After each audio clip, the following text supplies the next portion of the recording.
Hello everyone, मैं Vaibhav Titarmare, lecturer in mechanical engineering department, NIT polytechnic Nagpur. आप सभी का स्वागत करता हूँ हमारे कोर्स अप्लाइड मैकेनिक्स में। आज के 53rd लेक्चर में हम पढ़ने वाले हैं numerical on centre of gravity composite solids. So here we go. Let us summarize the previous lecture.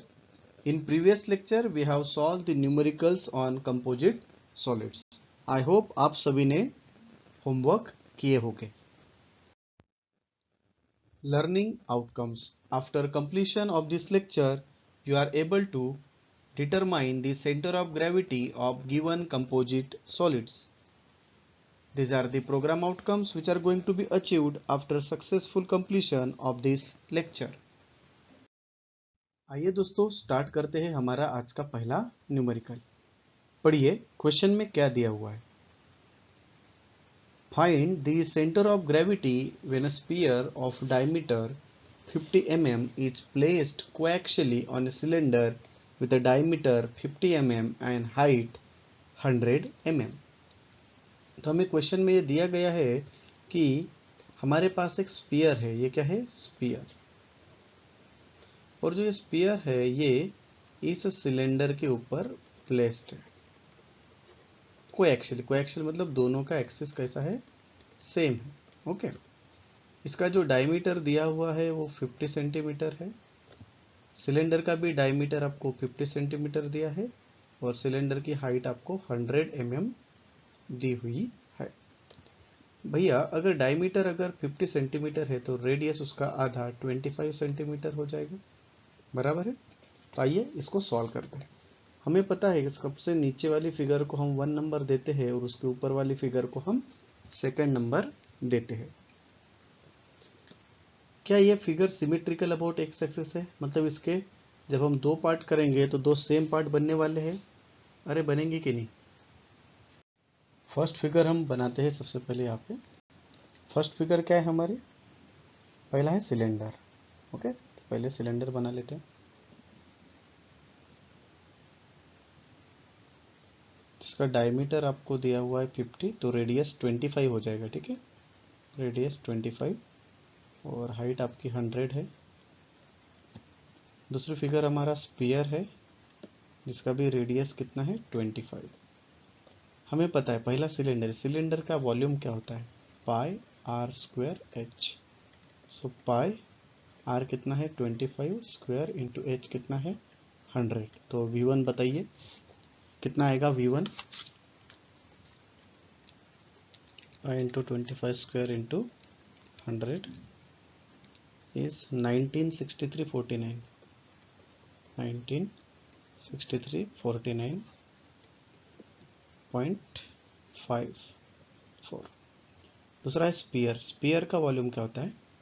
V2 is 4/3 pi r cube. So 4/3 pi into 25 का क्यूब।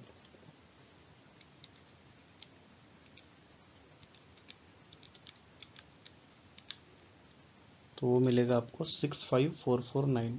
65449.84।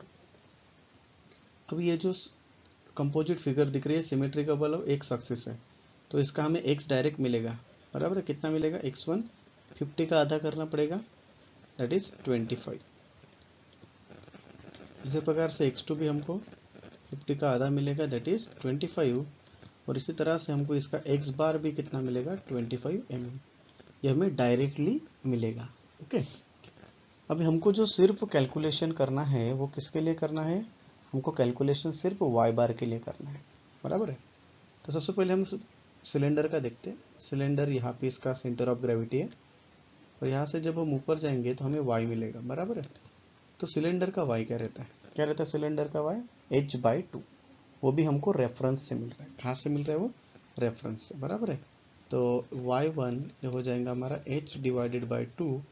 h कितना है? 100/2। सो y1 is how much? 50 mm। फिर y2 देखते हैं। y2 मतलब second figure जो है हमारी वो क्या है? स्पीयर। तो स्पीयर का सेंटर ऑफ ग्रेविटी मतलब सेंटर स्पीयर यहाँ से स्टार्ट हो रहा है, बराबर है, तो यहाँ से हमको y मिलेगा।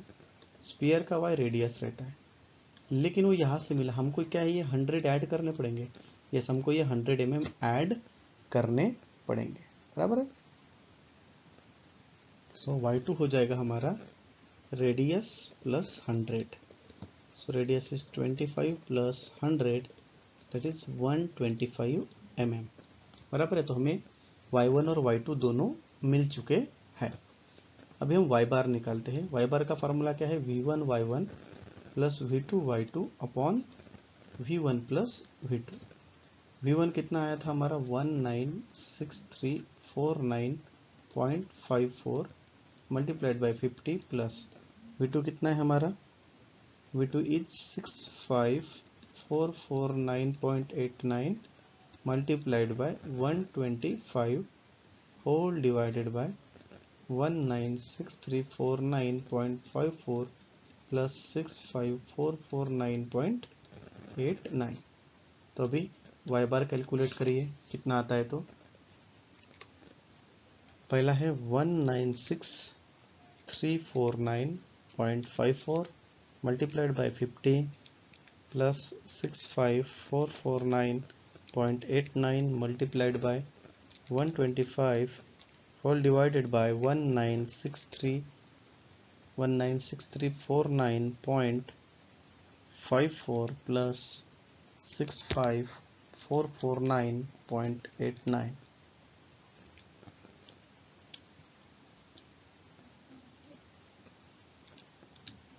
तो हमको मिलेगा 68.75 mm। तो हम अभी फाइनल आंसर लिख सकते हैं जी, एक्स की वैल्यू 25 और ये आया हमारा 68.75। This is the final answer. आइए दोस्तों और एक न्यूमेरिकल सॉल्व करते हैं, और ये मैकेनिक्स का आखिरी न्यूमेरिकल रहेगा हमारे इस सब्जेक्ट का। पढ़िए क्वेश्चन क्या दिया है, find the centre of gravity when a hemisphere having diameter 60 centimetre is placed on the cube of side 60 centimetre. तो हमें क्या दिया हुआ है, ये एक हेमिस्फीयर है। क्या है ये, हेमिस्फीयर। इसका हमें डायमीटर दिया हुआ है 60 सेंटीमीटर। तो रेडियस कितना हो जाएगा, रेडियस कितना हो जाएगा 30 सेंटीमीटर। किसके ऊपर बैठा है, इस क्यूब के ऊपर बैठा है। किसके ऊपर, इस क्यूब के ऊपर, जिसकी साइड, मतलब ये जो साइड है ए भी कितना दिया है 60। क्यूब की हर साइड सेम रहती है, तो ये भी डिस्टेंस कितना रहेगा 60 रहेगा। Okay, this distance is 60। Okay, and this distance is also 60। हमें इसका सेंटर ऑफ ग्रेविटी निकालना है। देखिए दोस्तों, ये जो है सिमेट्रिकल अबाउट एक्स एक्सिस है, इसके दो सेम टुकड़े बन जाएंगे, दो पार्ट्स बन जाएंगे। तो डायरेक्टली एक्स बार हम लिख सकते हैं। एक्स बार कैसे लिखेंगे, देखिए x1 हमारा रहेगा 60 का आधा, तो ये हो जाएगा 30। x2 भी रहेगा 60 का आधा, ये भी रहेगा 30। और इसी तरह से हमारा x बार भी कितना रहेगा 30, x बार भी कितना रहेगा 30।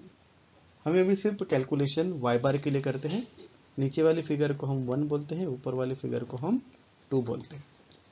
नीचे वाली फिगर, दिस इज द नीचे वाली फिगर। a कितना है इसका 60, दैट इज क्यूब। तो क्यूब का वॉल्यूम क्या रहता है, volume of cube is a cube, that is 60 का क्यूब। 60 का क्यूब कैलकुलेट करिए कितना आता है,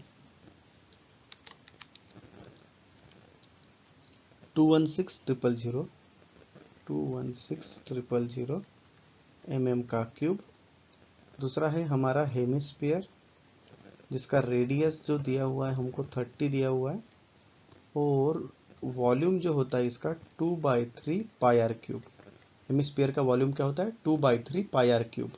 सो 2/3 into pi into r is how much 30 का cube. So 2/3 pi r cube.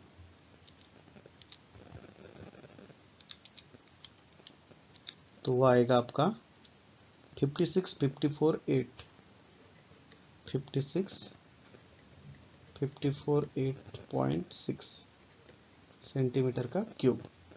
Okay, अभी हम y बार के लिए कैलकुलेशन करते हैं। किसके लिए कैलकुलेशन करते हैं, y बार के लिए। सबसे पहले हम क्यूब का देखते हैं, ठीक है। से this is the centre of gravity of the cube. हम यहाँ से ऊपर मतलब रेफरेंस से ऊपर जाएंगे तो हमको y मिलेगा। y क्या रहता है क्यूब का? a/2। क्या रहता है y? a/2। Okay, so y1 is a divided by 2। क्या रहता है? a divided by 2। a कितना है? 60। 60 डिवाइडेड बाय 2 कितना हो जाएगा y1?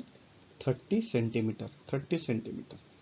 अभी हम y2 देखते हैं, सेकंड फिगर का y2। सेकंड फिगर क्या है हमारी? हेमिस्फीयर है। हेमिस्फीयर के लिए हमको y याद करना पड़ता है। क्या याद करना पड़ता है? क्या बताया था आपको कि अगर ये सेंट्रॉइड है, क्या ये सॉरी सेंटर ऑफ ग्रेविटी है। सेंटर ऑफ ग्रेविटी का, किसका? सेंटर ऑफ ग्रेविटी का, सेंटर ऑफ ग्रेविटी का डायमीटर से डिस्टेंस y रहता है, जो कि रहता है 3r/8। कितना रहता है वो? 3r/8। लेकिन यहाँ से स्टार्ट हो रहा है आपका हेमिस्फीयर। क्या हमको ये 60 डिग्री 60 सेंटीमीटर ऐड करना पड़ेगा? यस, करना पड़ेगा। बराबर है, करना पड़ेगा। बराबर है। तो y2 हमें क्या करना पड़ेगा? 3r/8 में हमें इस 60 को ऐड करना पड़ेगा। बराबर है। सो 3r कितना है? 30 डिवाइडेड बाय 8 प्लस 60। बराबर है। 3 into 30 divided by 8 plus 60। So 3 into 30 divided by 8 plus 60 कितना मिलेगा हमको? 71.25। कितना मिला बेटा? ये 71.25। ओके, y कितना है? 71.25। क्या अभी हम y बार निकाल सकते? एग्जैक्टली निकाल सकते। कैसे? v1 y1 plus v2 y2 whole divided by v1 plus v2। v1 कितना है? 216,000 मल्टीप्लाइड बाय y1 कितना है? 30 प्लस v2 कितना है? v2 56 54 8.6 multiplied by 71.25 whole divided by volume कितना है? 216,000 plus 56548.6। Okay, so you will get the value of y bar. Calculate करिए अच्छे से, कैलकुलेट करिए। 216,000 into 30 plus 56548.6 multiplied by 71.25 whole divided by 216,000 plus 56548.6। So आपको y बार मिलता है 38.55। 38.55 सेंटीमीटर। तो आप इसका फाइनल आंसर लिख सकते हैं जी, पहले x bar comma y bar 38.55। so this is your final answer. So this is the unit outcome that we have achieved. In today's lecture we have solved the numericals on composite solid to find out the center of gravity, and these are the program outcomes which are achieved by successful completion of this lecture. These are the most likely questions asked in MSBT. इसके मैं यहाँ पे आपको dimensions बता देता हूँ। ठीक है, ये हमारा स्पीयर है जिसका डायमीटर दिया है 55 सेंटीमीटर, और ये जो है हमारा सिलेंडर है जिसका भी डायमीटर है 55 सेंटीमीटर, और इसकी हाइट जो है ये 150 सेंटीमीटर है। ये आपको सॉल्व करना है। ये आपका स्पीयर है। ओके, ये आपका हेमिस्फीयर है जिसका डायमीटर दिया हुआ है 80, और एक क्यूब है जिसकी साइड दी हुई है 80। ओके, सो आपको ये क्वेश्चन को घर में सॉल्व करना है और इसका पीडीएफ मुझे भेज देना है। Okay, so thank you very much guys. Thank you for your overwhelming response, and I conclude and I say that the course of applied mechanics is over. So thank you very much from my bottom of heart.